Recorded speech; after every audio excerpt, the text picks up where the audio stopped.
recording this today. We have a lot to talk about with the draft and some NBA talk with Ben Simmons, and that needs to be addressed. But we'll save that for the end of the show. But without further ado, let's get started. So, the NFL draft, right? It's every year. Fans around the world, they want to see what their team is gonna do. Some teams, like the Giants or the Jets or the Jags, are up there, atop the draft, looking for that star player that can change their franchise. Guys or teams towards the bottom of the draft order are looking for players to beef up their offense or their defense or etc. Now, there has been a lot of controversy with this draft because there's no consensus number one pick. Case before, maybe months ago, it used to be Kayvon Thibodeau, right? We thought he was going to go number one. Then it changed towards, maybe it's Aiden Hutchinson, the defensive end from Michigan. Now it's Trayvon Walker. It varies. Every single mock draft I see, it's all different. And with so many mock drafts released every day by different analysts and people, it's tough to see who's going to go number one, especially with Jacksonville. There's a lot of drama with Jacksonville right now because they have the number one pick. According to reports, the owners want Hutchinson, but the GM, Trent Baalke, wants Trayvon Walker. Now, regardless of what happens, right, it's going to be a fun draft. It's unpredictable. It's nice when it's unpredictable, right, Case? We don't know what's going to happen. It brings up more excitement, and we don't know what's going to happen. So my first question to you, Case, to get us started is, regardless of what happens, what is one bold prediction you have for this year's draft? Well, yeah, so I have a few. As we joke around about a lot, as you know, Sam Howell, North Carolina quarterback, maybe he goes to the Giants. Personally, I've been saying this for months. It just so happens that, the Giants send 5 of their coaches and scouts or whatever to go see Sam Howell. So maybe that happens. Maybe the Giants get Sam Howell late in the in the NFL draft. But my biggest bold prediction, I think that Kenny Pickett is going to get drafted by the Steelers, and I think that he's going to stay in Pittsburgh. I think that Malik Willis will go to the Seahawks. I know that's 2. And finally, as always, every single draft, I think that the Jets are going to mess up somehow. They're going to find a way to mess up, as they always do. The whole Warren Sapp situation where they could have taken him, they didn't take him. They've had some good picks over the years, but I think overall, they're just going to mess up again, and that's probably one of the safer picks for this draft. I definitely think they're going to mess up some way. Look, with the Jets, last year they picked Zach Wilson and Elijah Vera Tucker with their first-round picks. Vera Tucker was a offensive lineman from USC. Zach Wilson was from BYU, the quarterback, and so far Wilson hasn't, lived up to expectations, but it's only his first year, so we'll just, save it for the future. We'll see how he does later on as the years go by. Now, the quarterbacks. Let's face it, Case. This draft, the quarterback class isn't that great compared to last year with Lawrence and Fields and Mac Jones. This year, Kenny Pickett was a Heisman finalist. Malik Willis was a guy that's electrifying. He can make plays with his legs and with his arm. He's a big play type of guy. Sam Howell had a great season last year, not this past year, but the year before that, with his weapons and whatnot. And he's kind of jumped. I wouldn't say jumped off, but kind of declined just a tad. He declined just a tad. Regardless, though, look, one team's going to take a quarterback, right? And like you said, Pickett and Willis are going to get chosen in the first round. But my bold prediction is the first overall pick. I just mentioned with Jacksonville, there's so much drama going on. I get it. The owners want Hutchinson, and look, if they get him, great, right? But Trayvon Walker, apparently, at the combine was phenomenal, outstanding. He's a great talent. I guess teams are looking at him as, okay, maybe if we can, develop him, he's going to be a complete all-pro type of guy.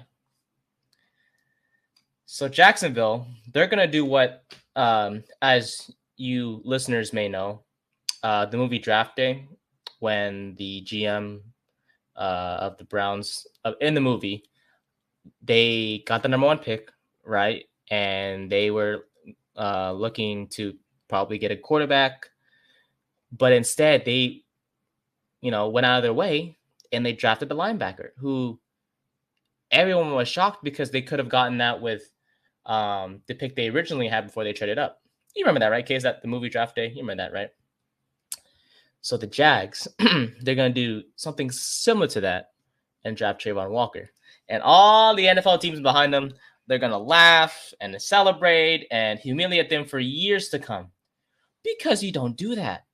Jacksonville, you cannot mess up any. You have a quarterback, right? Trevor Lawrence is going to be your quarterback for the foreseeable future, right? You have a head coach. You have a solid running game with Travis Etienne and James Robinson. Your receiving core, Christian Kirk, overpaid. We'll get to that later in the show. But he's your number one receiver as of right now. At tight end, you have Evan Ingram. Your offensive line needs work, but you just extended Cam Robinson as of yesterday, or today as we're recording, as I should say. Look, defensively, you need help. Okay. Miles Jack isn't, going to be the only one that's going to save your defense. You need to draft Aiden Hutchinson.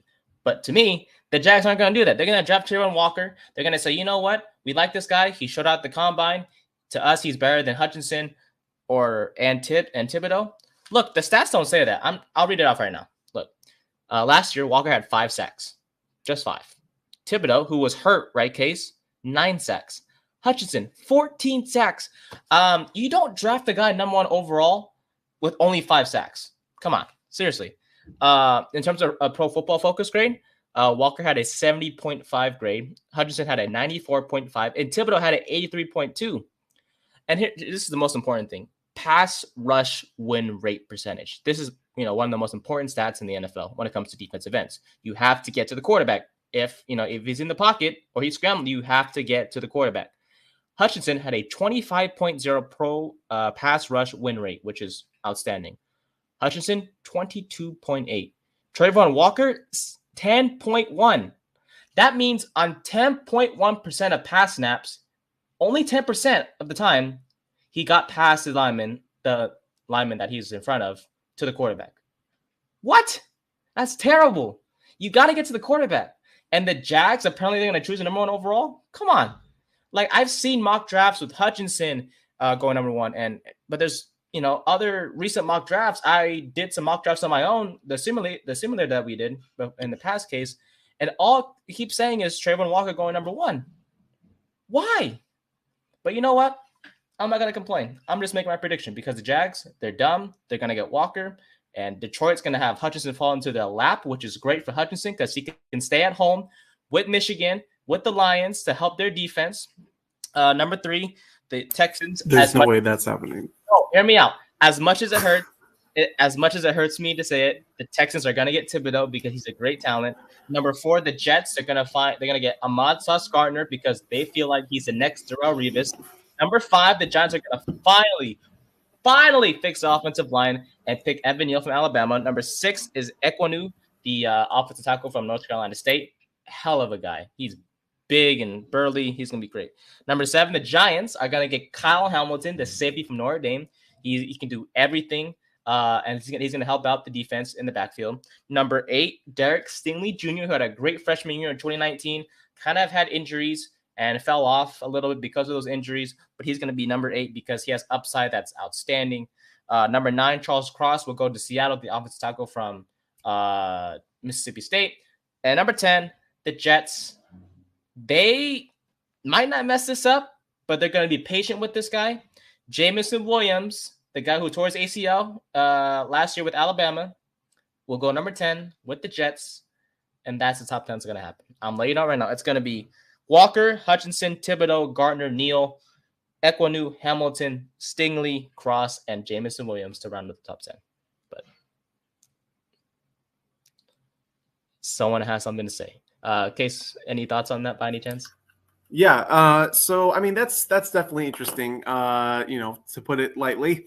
But personally, I don't think that, the Jaguars are going to draft anyone but Hutchinson first overall. I just think that, he's just a phenomenal player. There's way too much hype surrounding him leading up to the draft, especially. It's kind of too late in the year in terms of the draft to pick someone else and roll the dice there and draft a guy like Walker. Walker is a phenomenal athlete as well.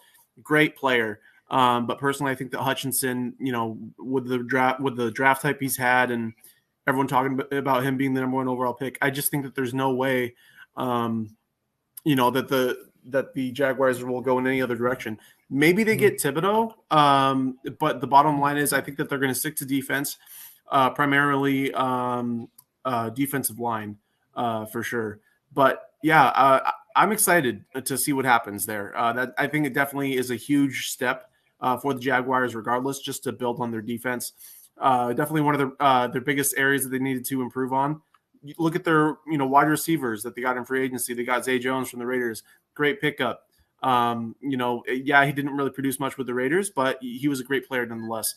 So now that you have those positions that are locked down on offense, you start building your defense. And who knows, like the Bengals, for example, they only had 1 year that separated them from being one of the bottom feeders to being a Super Bowl, runner-up. So I'm excited to see what happens there for sure. I think that Thibodeau is going to go to the Lions at number 2. Number 3, that is who's number 3 again? The Texans, yeah, they need help at every position. The Texans, yeah. So like I believe mine, I think I had Kyle Hamilton going to the Texans. Number 4 was the Jets, correct? Yes, that's correct. Number 4, I want to say, I think I could be wrong. I mean, it has to be Gardner, right? I mean, they need help in the secondary. Yeah, Sauce Gardner would be great for them. He loves to talk his game. So I think that the Jets definitely need that for sure. Number 5 is the Giants. So basically, offensive line first off, and then 6 is who? The Carolina Panthers. The Panthers. A lot of people were saying that the Panthers would be getting Malik Willis. That's not going to happen. They were saying that they might get Kenny Pickett. No. Maybe, you know what? I would not be surprised if Sam Howell gets drafted by the Panthers to stay in Carolina. I know it's crazy, but imagine Sam Howell in Carolina, Kenny Pickett in Pittsburgh. It would be interesting. It would be interesting to see if the quarterbacks just do not move at all and stay in their state. But okay, so number 7, Giants again. So you got an offensive line, the first pick with number 5, and so now defense, right? Who did you have on yours? So I said Hamilton for mine. But that being said, there's guys like Derek Stingley Jr., the corner from LSU that's still on the board. There's Jamison Williams, the wide receiver, but I don't think we're gonna get a receiver at 7. I don't know. That's the order I wanted to turn out to be. But shoot, I really don't know, to be honest, who we're gonna. Yeah, honestly, like on. Yeah, I would continue to build the defense if I was the Giants. Number 8, last 3 picks here. Number 8 is who? Number 8 is the Falcons. The Falcons. Well, they don't necessarily need a quarterback because they got Marcus Mariota. Let's see. They need, you know what they need? They need a receiver because Ridley, he missed because he was, betting on himself. So maybe they go out and get Jamison Williams. Maybe they get, one of their speedy receivers, that they love Georgia players like Ridley, for example. So, I mean, I know that Williams went to Alabama, but, one of those top tier receivers in terms of always playing for either the national champion or national champion runner up. So yeah, maybe they go that way. Number 9, who's at number 9? Number 9 is the Seattle Seahawks. Seattle Seahawks, personally, I think that they're going to get Malik Willis. I think that Malik Willis will be a great addition to their offense. Yeah, you have Drew Lock, but that doesn't mean anything. I think that Malik Willis will take over that spot and start for the Seahawks. Number 10, finally, is who? The New York Jets. New York Jets again. Well, if I was the Jets, their first pick, the first pickup was a Gardner. So now their second one, I'm gonna go. Why don't? I would go O-line maybe. or receiver, help out Zach Wilson. Maybe they go get Chris Olave or Garrett Wilson or whoever the receivers are. Give them some weapons. Because honestly, like, yes, he's a scrambling quarterback, but you can't have a scrambling quarterback and not have anyone protect him. He can't be scrambling all the time. So I would not be surprised if they get a lineman at the 10th pick. All right. Well, fair enough. Look, this draft's going to be really fun. The top 10 is going to be very shocking to see what happens in the top 10 because, like I said, we don't know what's going to happen. We really don't know. So as we're recording this, it is Wednesday, but by the time you guys see this, it's going to be Thursday, which is the day of the draft. So, yeah, it's going to be exciting, and we'll go from there. Now, there's one NFL player that needs to be mentioned, Deebo Samuel. Yes, after an incredible season running and catching the football, doing everything for the 49ers, Mr. Samuel has requested a trade from San Francisco. Now, the former second-round pick has issues with how he's used in the offense and has issues with Jimmy G. 49ers GM John Lynch has reiterated on multiple occasions he does not want to trade Mr. Deebo Samuel, but he may have no choice because you can't pay him, right? He wants the money, but you're not going to pay him because you don't have cap space because Jimmy G is still on the roster. The question is now, it's rumored that Deebo Samuel will be traded on draft day, along with Baker Mayfield, but we'll get to Baker after we talk about Deebo. But Case, we talked about the Jets. We talked about the Panthers. And the question is, where's the best destination for Deebo, and what would you demand from that team in exchange for him? Now, for me,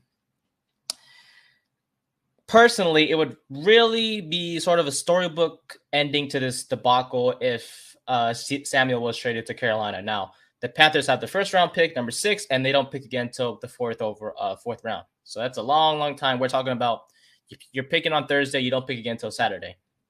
That's a while. So, as much as the Niners would likely gladly trade Samuel to Carolina, you're not going to get much back. What are you going to do? Ask for their first rounder this year and next year and the year after that? Look, that sounds like a great package, right? Maybe, the 6th overall pick this year, you can, address, maybe pick another receiver or maybe pick a defensive a corner. I don't know. I haven't done much research on the Niners, what their team needs are. I don't know. But the Jets, as much as it hurts, because I'm a Giants fan, we share the same stadium with them, or my team shares the same stadium with the Jets. Regardless, the Jets have picks number 4 and number 10. Now, if you're a GM, do you want just the number 6 pick this year, Case, or you want 4 and 10? You likely want 4 and 10 because if you can get that value, you get picks number 4, you picks 10, and maybe you ask for a wide receiver. Maybe you ask for, hey, if you want Deebo, that's great, but you got to give us a receiver in return just to be safe. And one guy that stands out is Elijah Moore. Last year had 43 catches, 538 yards, 5 touchdowns. Also ran the ball 5 times, 54 yards, and a touchdown as well. Not saying he's going to be a Deebo Samuel with the Niners, but he's a young, good receiver who I like personally. So the Jets, to me, in my opinion, as much as it'll be really cool to see him go back to Carolina and go back home because he wants to go back home, because he played in South Carolina during his college days. The Jets are going to make their move, man. They're going to be very, very aggressive. And to me, if I'm the Niners, I'm demanding the number 4 overall pick, the number 10 overall pick. I'm demanding Elijah Moore. And then I'll say, you know what? Here you go. Here's Deebo Samuel. Pay him however much you want. And we'll just sit back. We'll take our draft picks and we'll pick another wide receiver in the draft and go from there. What about you, Case? What is the best destination for Deebo? And what would you demand if you're the GM of that team in exchange for Deebo? Well, yeah. So this is a really interesting topic. I have 5 teams here, top 5. I'll start with number 5 here. Number 5 is Saints. New Orleans. They had some controversy with Thomas and whether or not they're going to release him. Of course, he didn't even play, I believe, for the majority of last year. So like maybe if he doesn't stick around, or if they decide to deal him or release him or what have you, then the Saints need to make this trade happen and get Deebo on the roster. Maybe they're not as as ready to go to the playoffs as these other 4 teams here. But the Saints, if they don't have Mike Thomas, you definitely got to make an opportunity here and go get Debo. They're definitely one of the teams that need a wide receiver for sure. 2 rules that I forgot to mention here before I started getting into this list. But number 1, I would not trade Debo Samuel to anyone inside of the NFC West, because when you're in a divisional game, you don't want to have to go up against Debo Samuel, who literally you just traded away. You don't want to play him twice a year. Second one is don't trade him to any NFL team that is in the NFC that is also playoff contenders. Because, again, you do not want to play against Debo. I apologize for the clock. You do not want to play against Debo Samuel in the playoffs in the NFC. So no NFC teams basically that are playoff contenders, and no one inside the NFC West. So what do you have now? Now you have the next 4 teams here. Number 5 was the Saints. Number 4, the Titans. So the Titans, they have AJ Brown. They let go of Julio Jones, so he's not there anymore. Maybe the Titans, with an experienced quarterback like Tannehill, maybe they make a home run pick here, or trade rather, and go get Debo Samuel. Number 3 is a team that has, I believe, 3 first-round picks. That is my own Philadelphia Eagles. Maybe the Eagles trade, for Debo, and maybe he goes up against your Giants, twice a year. We'll see. The Eagles are the second most likely team for me in terms of in terms of how close their offense is related to San Francisco, because you look at Kenneth Gainwell, right? You look at these players that are used for different positions. He's a running back and he's a wide receiver. Obviously, Kenneth Gainwell is not a Debo Samuel, but when you get Debo Samuel in that offense and he does the same stuff that Kenneth Gainwell does, you'll see some pretty interesting things, excuse me, that Debo will do. So maybe they trade 1 or 2 of their picks away to get Debo, make a huge splash with a wide receiver. Of course, you'd give help to Jalen Hurts and Devontae Smith. Devontae Smith could be like the quote unquote Tyreek Hill, burn someone down the left side while they're distracted on them, throw it out to Debo. Personally, it would be a perfect combination. Number 2, my number 2 most likely team that Debo Samuel will go to is the Carolina Panthers. Carolina Panthers, he grew up in Carolina, like you said, went to South Carolina. Maybe he goes, back home in a perfect world. But like you said, they don't really have a lot to offer. So if he does go there, they're going to have to give up literally everything but the kitchen sink. Number 1 is the Kansas City Chiefs. If Debo Samuel wants to compete for a ring, if he's a ring chaser, I would, personally, I would hate for him to go to the Chiefs because I'm a Raider fan. But if he wants to go get a ring, the best team that you can go to that is outside of the NFC is the Kansas City Chiefs. The Chiefs, they just got rid of Tyreek Hill. But then again, that's interesting because you don't want to pay Tyreek Hill all that money. But now you have to pay Debo Samuel. So maybe he doesn't go there, right? But yeah, man, it's interesting. So number 5, Saints. Number 4, Titans. Number 3, Eagles. Number 2, Panthers. Number 1, Chiefs. If I was Debo Samuel. But if I was the San Francisco 49ers front office, I would say, basically just give them to the team, preferably not in the NFC, but secondly, not a playoff contender, because you're not going to want to face them in the Super Bowl, So it's just interesting. It's definitely interesting for sure. Definitely. I mean, he's causing a headache. Seriously, it's like we talked about on previous episodes, I should say. What, 1 great year and you're over demand? Look, I get it. We just saw Christian Kirk 1 subpar year and all of a sudden gets paid wide receiver number 1 money to the likes of Devontae Adams. Obviously not Devontae Adams or Tyreek Hill money, but you're getting paid, 4 years, $72 million, I think. If you're Debo Samuel, you're like, what? What has Kirk done? I carried the Niners offense the whole year, and I'm getting paid, chump change? Come on. I get it. But come on, my guy. Look, Kyle Shanahan, as much as remember he was the offensive coordinator with the Falcons when they choked that 28-3 lead in the Super Bowl. He was the Niners head coach when they choked that lead to the Chiefs in the Super Bowl as well. But Shanahan is a great coach. He is a hell of a play caller. That's why the offense was so great last year with the Niners, because he knew how to draw plays. He has this philosophy where it's like, all right, maybe like the first 10 or 15 plays, he kind of, just chooses some plays and says, okay, he's trying to, figure out the defense. Okay, let's say Debo does go to the Chiefs. You realize you're going to be used exactly like you were in SF. Because who do they have in Kansas City? You have the TikTok dude, Juju Smith-Schuster. You have Marquez Valdez-Scantling, but is he really going to make an impact? You have Travis Kelce. That's great. But other than that, you don't have much in Kansas City. Okay, let's go to Carolina. What if you go back home, right, Kate? That's great. You go back home. What do they have in Carolina? You have an injured Christian McCaffrey. You have DJ Moore, but you have Sam Darnold. If you ask me, I'd take Jimmy G over Sam Darnold any day. Heck, Trey Lance is going to start next year, apparently, for the Niners. I'd still take Trey Lance over Sam Darnold. I'm sorry. There's no knock on Darnold, but Trey Lance and Jimmy G, come on. They play for a great coach that can call plays. All right, let's go with the Jets. Let's say you go with the Jets, right, Case?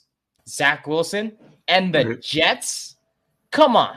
You're going to be used exactly like you were in SF, but you're not going to win games.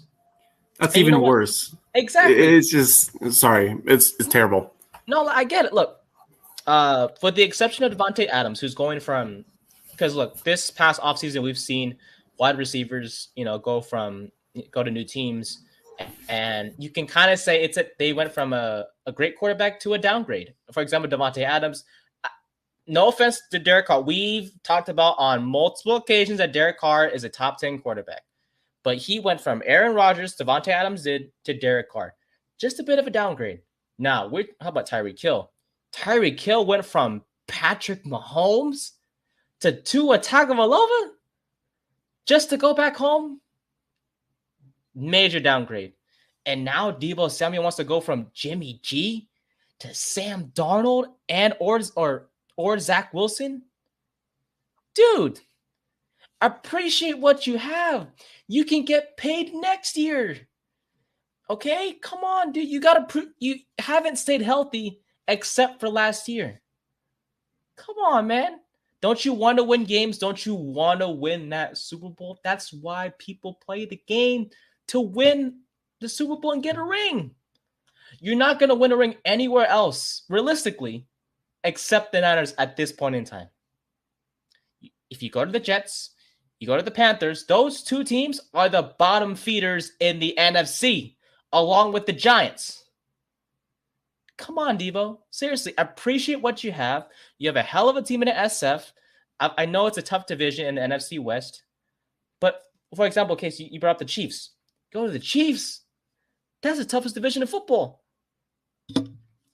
I just don't understand what he's coming from. I don't know what started all this. I get his relationship with Jimmy G is not that great right now. But, dude, I've never heard of someone who complained about getting the ball too much until this guy came around. So as of right now, great. Deebo, you can do whatever you want. It's good that you're getting your money or whatever. But you know what? You go to the Jets or the Panthers on draft night, you can celebrate all you want. But you know what we're going to say next week, Case, if he does go to the Jets or the Panthers? We're going to say it was a bad move for him because he's not going to win games. He's going to get his money, but he's going to be used exactly like he was using SF. Like I said, you're going to get your money, but you're not going to win games. So we'll just leave it at that. Now, another guy I kind of dislike just a tad because he doesn't focus on his game as much as I want him to. Mr. Baker Mayfield is expected to be moved on draft day. Yes, the former number 1 overall pick is on his way out after the Browns this past offseason acquired Deshaun Watson, the former Texans quarterback. Either it's before the draft or during the draft or after, Baker Mayfield is expected to be moved. Now, Casey, I'll start with you. Where in the world is Mr. Progressive going? Oh, well, to be honest, I think that Baker Mayfield has 5 destinations that I could possibly see him going to. Number Okay. 5 is going to be the Miami Dolphins because would you rather have Tua or would you rather have Baker? Give me Baker all day. Number 4, would you rather have Daniel Jones or would you rather have Baker Mayfield? Give me Baker Mayfield all day. No, but seriously, I really take Baker Mayfield. I'm not gonna answer. I'm gonna be ranting. I'm not gonna say anything. You're good. I'm not gonna say a word. So Baker Mayfield literally has been compared to this one college quarterback, Sam Howell. Not sure if you heard of him. So maybe look, realistically speaking, you look at Daniel Jones, right? He's like half pocket passer, half scrambling quarterback. Mm-hmm. Baker Mayfield is all that and then some. Yeah, Daniel Jones has speed, but Baker Mayfield, I don't know, man. I don't know. We will see. We will see for sure. Number 3 will be the Seattle Seahawks. That's something that we talked about before. You said that the Seahawks were really just like basically he was in a situation where it was Seahawks or bust.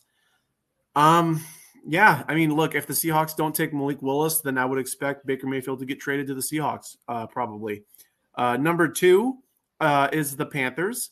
Panthers absolutely do not have a quarterback. Cam Newton I think he's a free agent now. He's not getting a job anytime soon. That's for sure. He's not getting a job anytime soon. After what he said about women and stuff. I don't know if you heard of it. Yeah, I didn't hear it. Because just real quick, he was talking about how there's a difference between a woman and a bad. You can fill in the blank.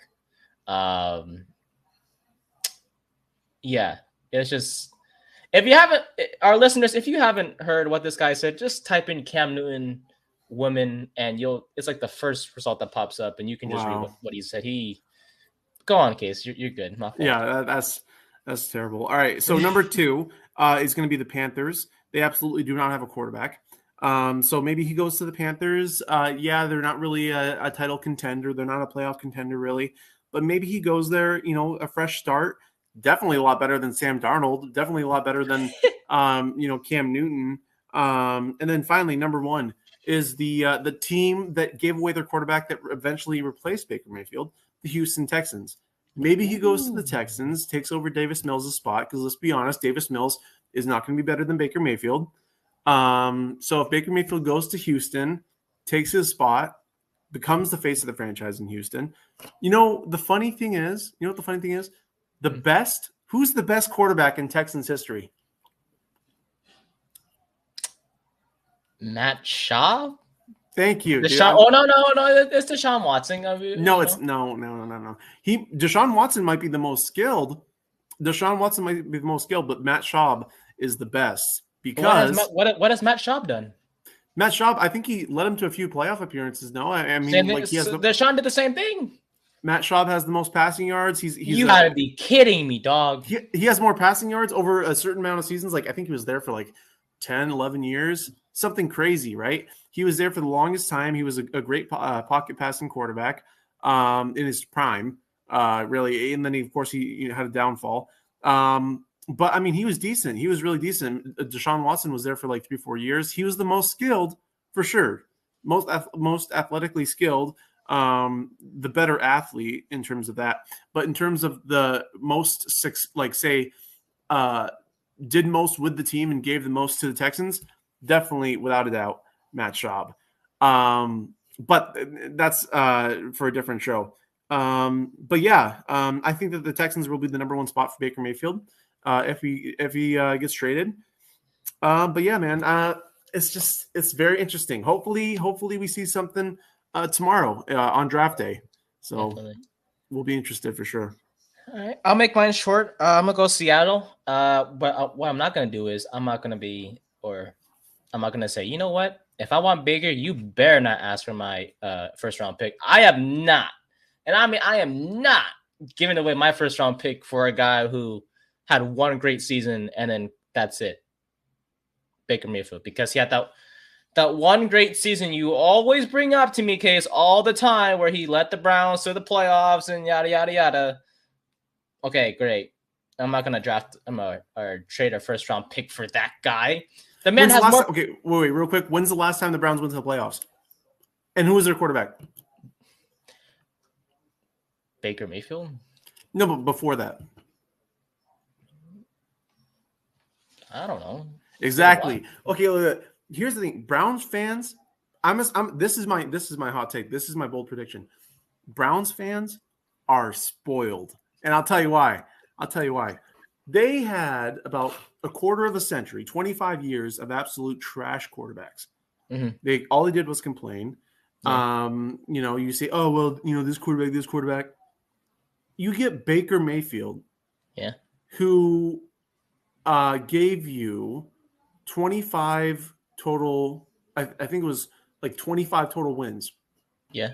Now, in the past 25 years, the other quarterbacks probably gave you, in combined, 25 wins. Mm-hmm. So Baker Mayfield really comes in, gives you 25 wins in Okay. the course of maybe 3-4 years. The Browns, before he got there, they went. I think it was like 1-31 or something in over 2 years. It was absolutely atrocious. They only won one game. And so for them to go from that to Baker Mayfield and say, "Oh my God, we don't have a quarterback," he's the best quarterback the Browns have had since of the 21st century, for sure, no doubt. It's just terrible, man. That's just that's another video. But yeah, going back to what you were saying. Sorry for cutting you off. No, look. Now they have a major upgrade in Deshaun Watson, and every Browns fan will forget about Baker Mayfield for the rest of their lives because now they have Deshaun Watson, who's going to lead into a playoff appearance when he does play a full season. Point is, I'm not giving away a first-round pick for Mr. Mayfield. Seattle has 2 second-rounders. Maybe I'll trade one of them away. I'm not trading both. I'm not investing my future in a guy that has made more progressive commercials than touchdown passes. Seriously, every time I turn on my TV case, it's Mr. Mayfield himself doing some stupid progressive crap. No, I'm not trading my future for that guy. No. Now, Seattle needs a quarterback. Mayfield is a better choice over Drew Lock. Now, guess what? I will say this. You can trade for Mayfield all you want, but I won't be surprised if they do choose a quarterback in this year's draft. They have plenty of draft picks because of the trade with the Broncos for Russell Wilson. So Mayfield, if they get Mayfield, right, and they say they do draft a quarterback this year, it's great. But if they don't draft a quarterback, this is, future we're talking here, right? Maybe like next year. If Mayfield doesn't work out and Drew Lock doesn't work out either, there's Bryce Young and CJ Stroud waiting for you next year. Those are 2 great quarterbacks that should be in this year's draft if they were eligible, because those 2 guys are outstanding. Stroud has shown strides in his game. Bryce Young plays for Bama, and we saw what Bryce Young did last year. And he's going to do the same thing this upcoming year, too, with the Crimson Tide. I'm just saying. So, for Seattle, you can't mess this up. You get Mayfield, you trade a second rounder, great. If he don't work out, there's quarterbacks next year you can get, or maybe draft one this year. Seattle has many options they can go to. They're set up for success in the future. They just need time to rebuild. So we'll see where they go from here. Now, great topic, Case. As we shift towards a tight end, I want to bring up real quick before we go to the NBA, and then we'll call it a show. Mr. Rob Gronkowski, 32 years old. Look, the 4-time Super Bowl champ is still unsure on whether he wants to return to play in the NFL. We know about Tom Brady, arguably the greatest quarterback of all time, retiring to run it back with the Tampa Bay Buccaneers. Rumors do say that he almost went to Miami before the whole Brian Flores lawsuit. The Dolphins were going to get Sean Payton to coach and Tom Brady to be the quarterback, and then they completely messed it up because Brian Flores is whatever. Anyways, question, Case, should Gronkowski return and team up with Tom Brady once more? Honestly, he's shown enough, to be in the Hall of Fame already. So it's really up to him. But if I was him, nah, not really. I mean, unless Tom Brady's somehow able to lure him out of retirement the same way Tom Brady lured Gronkowski out of retirement. So we'll see what happens there. Maybe he plays for one more year, but that's probably it. He has so much that he can retire with now to call him a Hall of Famer, no doubt. I mean, 5-time Pro Bowler, 4-time All-Pro. And we talked about like 4-time Super Bowl champion with Tom Brady. You're set. I mean, you've done so much for the league already, but you know what? You're 32 years old. I get it. You haven't been healthy. With the exception of 2021, this man has not played a full season since 2011. That's like 11 years ago. Look, he has 4 straight seasons with 45 plus receptions. Last year had 55 catches, 802 yards, 6 touchdowns, which is 7th amongst tight ends when it comes to yards and touchdowns. He played 12 games last year. Look, you come back to play in the NFL again. I know the grind, it's a lot, when it comes to these football players, I get it. But man, you come back, you're helping Brady win another ring. Look, to me, I know it's really early, but the Bucs to me are my Super Bowl pick. I'm just saying it's gonna end Tom Brady's career. He's gonna come back to the NFL like he just did and win a ring, and then call it a day, or call it a career because he's done everything he needs to accomplish. So to me, Gronk comes back, helps Brady win a ring this upcoming season, and then they can both retire into the sunset because those two guys are phenomenal, and we'll just leave it at that. Now, this might take a while. I'll keep it short, though, because I have a lot to say. The Brooklyn Nets are officially out of the playoffs. The preseason favorites, right, with Kyrie Irving and Kevin Durant and James Harden. Let's do a quick overview, okay? So, like I just said, Harden, Durant, Irving, they were, the big three in Brooklyn. As the season went on, things didn't work out. Irving had to miss home games because he wasn't vaccinated, because he didn't want to. It's fine, but New York City was like, you know what? You're not going to get vaccinated. You can't play in home games, so that's your fault. Harden got traded to Philly. You get Ben Simmons, and Irving still can't play home games until later in the season, where the mayor of New York was like, you know what? Fine, we'll lift the mandate for athletes. Irving, you can play in home games now. Great. Nets fans are like, oh my God, Irving's back. He can play a lot more games for us. We have KD. We have Ben Simmons. Once Ben Simmons plays, we can finally win a ring. We got Seth Curry, Andre Drummond. We got first round picks. They got swept by the Celtics in the first round. The Nets were the 7th seed, by the way. That means they had to go into the play-in tournament, win that game, and then face Boston. Swept 4-0. 4 games. Gone. Get the broom and sweep them out of here. So much for that, right? But my focus is on Ben Simmons. He has been roasted by every single analyst I've seen so far on TV and or the internet. The former LSU product has dealt with multiple issues since his return, or his trade from Philadelphia, I should say. Whether it's mental issues, which is not a joke. Mental health should be taken seriously.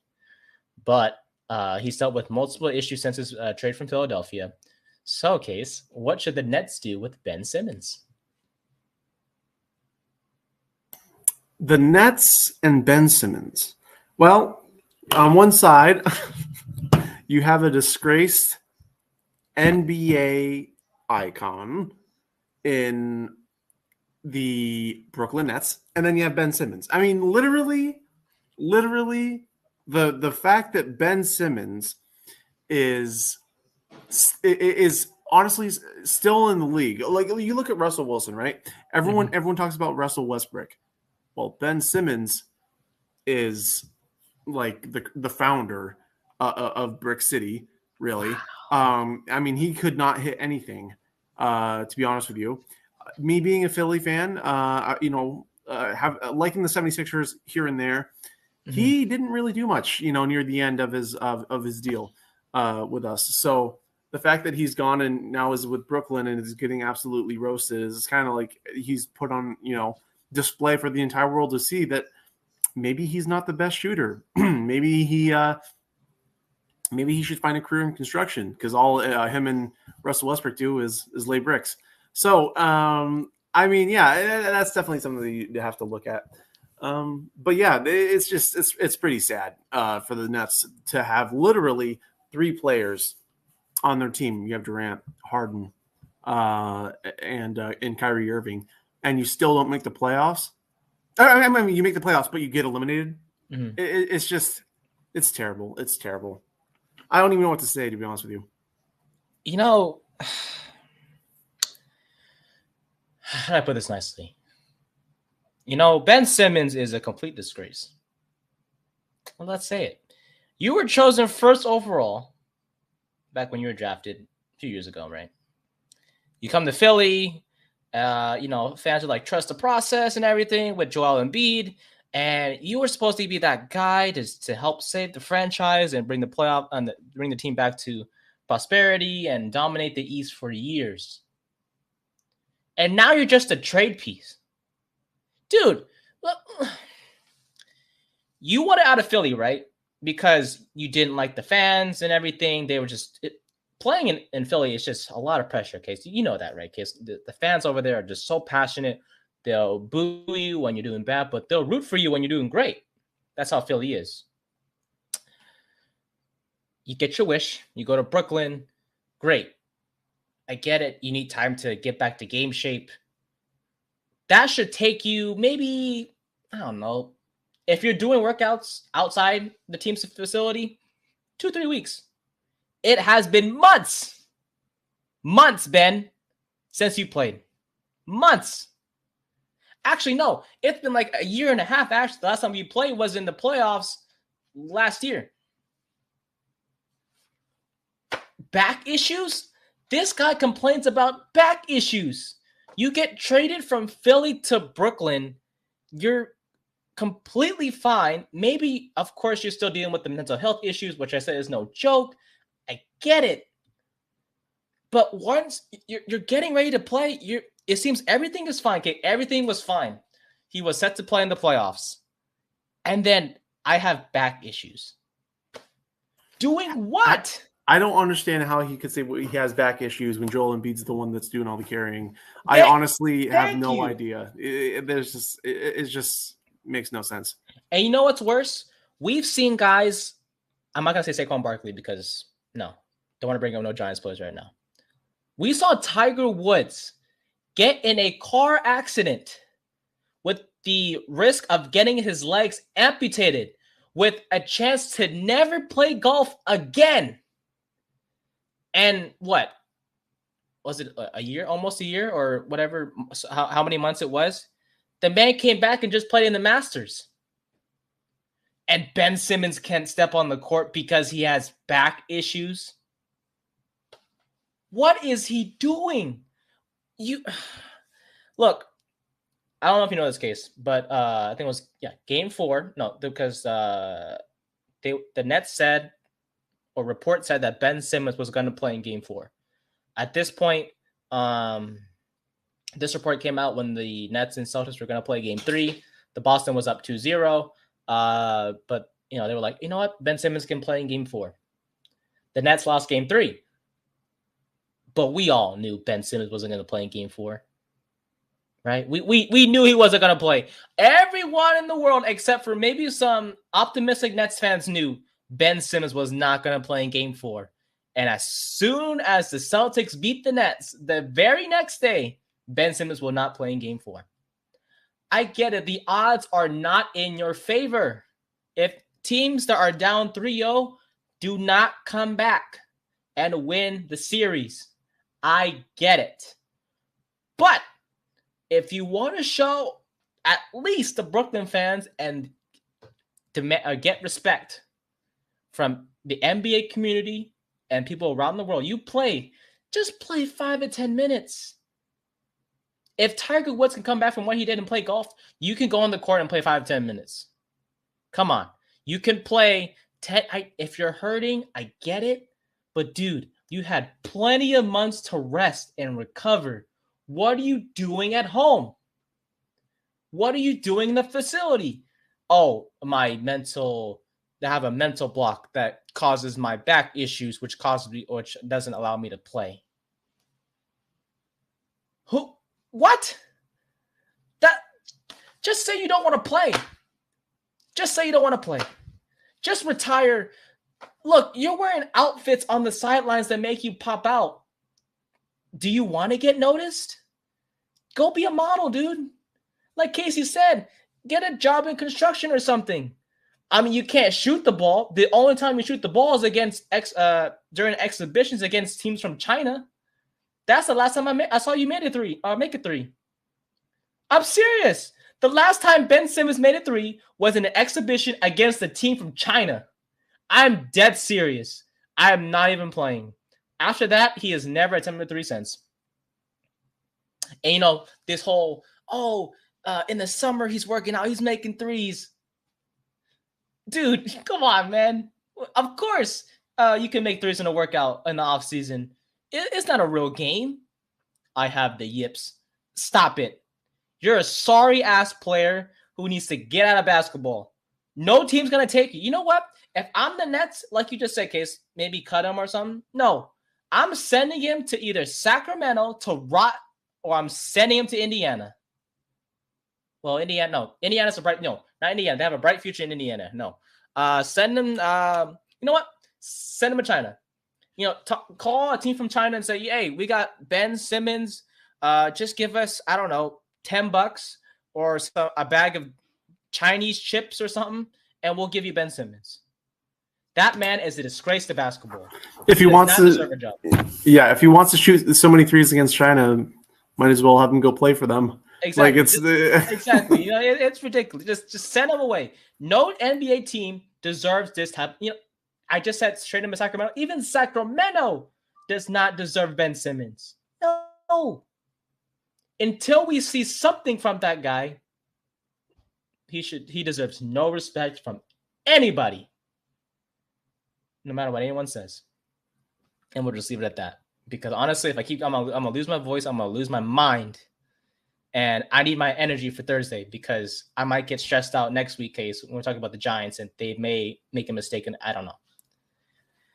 Before we go, I'm a Giants fan, you're a Raiders fan, Case, and it feels like Christmas. The draft's here. It feels like Christmas. So what is your wish list for the Raiders tomorrow for the draft, or today, as our listeners or viewers will be seeing this on Thursday? What is your wish list for your Raiders? Well, my wish list here consists of, I believe, 4 players. 2 wide receivers, Danny Gray, who's a wide receiver from Southern Methodist University, SMU. The second player is wide receiver David Bell from Purdue. Ooh. I think that I like David Bell a lot. Excuse me. I think that David Bell can be a really good player. And considering the fact that the Raiders could draft him in the 3rd round, would be an absolute steal. Another player would be linebacker Devin Lloyd out of Utah. And then my favorite player of all, like, the 3rd round or possibly 2nd round is someone that I don't really think will get drafted that late, but George Karlaftis, another player out of Purdue. I really like him.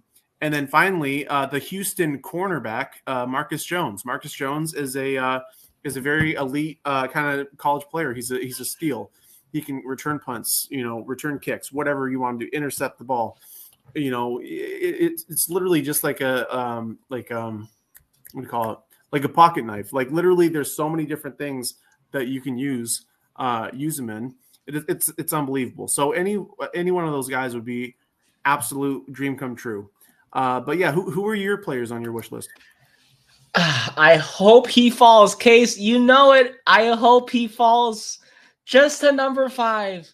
I know teams have concerns with his motor, and that's great because Kayvon Thibodeau on Thursday will be a New York Giant. I forgot who's making the pick. It's not going to be Roger Goodell. I think some Make-A-Wish fan's going to make the pick. Which, honestly, great for that person who's going to make that pick. That's a dream come true for him or her. And honestly, I would love to do that too. But the Giants will be drafting Kayvon Thibodeau. That is my wish list. He is going to fall in this draft. The Jags, the Lions, the Texans, and the Jets they're going to pick their players, but they're going to mess up. Thibodeau's going to fall to 5. And guess what? The Panthers will get a quarterback. And then either it's Evan Neal or Ekwonu,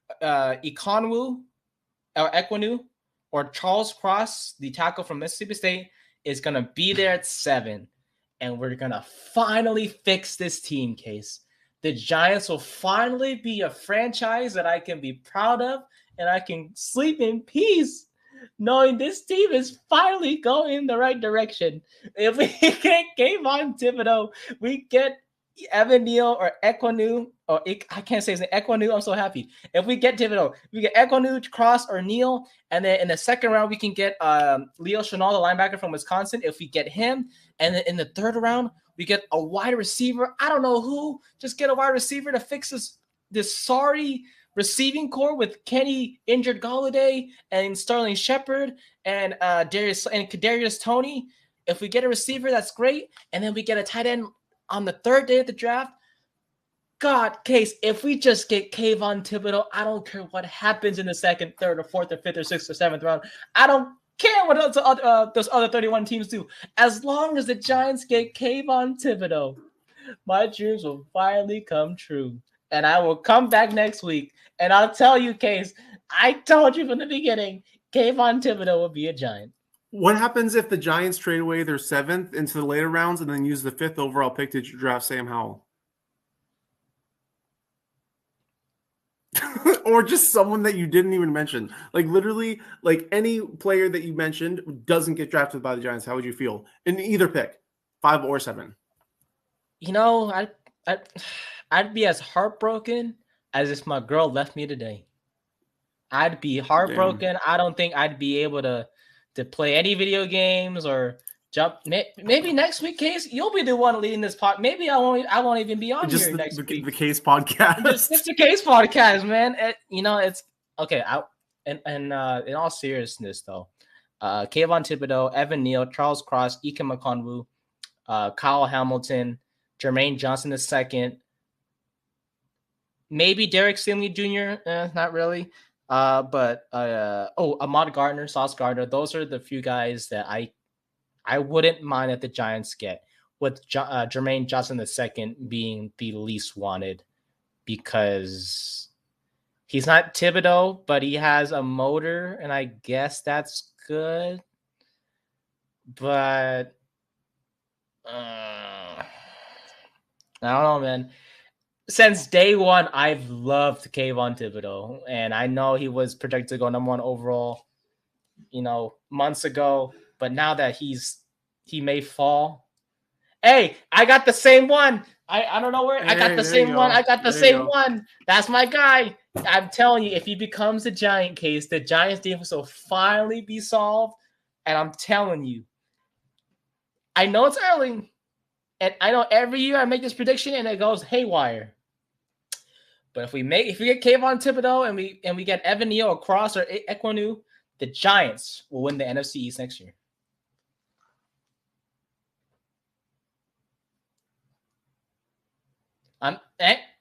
No. The same way that the Giants went 14-2 last season, just like you said. All right, and we'll just leave it at that. All right, let's not bring that up ever again. All right, that is the Case and Nate podcast. This was a lot of fun. It's the draft is always a fun occasion to talk about. Hey, next week we're back at it again. We got more draft analysis to go over. We'll talk about the top 10 picks and our grades on them, possibly. If not, we'll talk about either what the Giants did or did not do, and we'll talk about the Raiders and their moves as well. But as a whole, we'll talk about the top 10 picks in the NFL draft and what teams decide to go.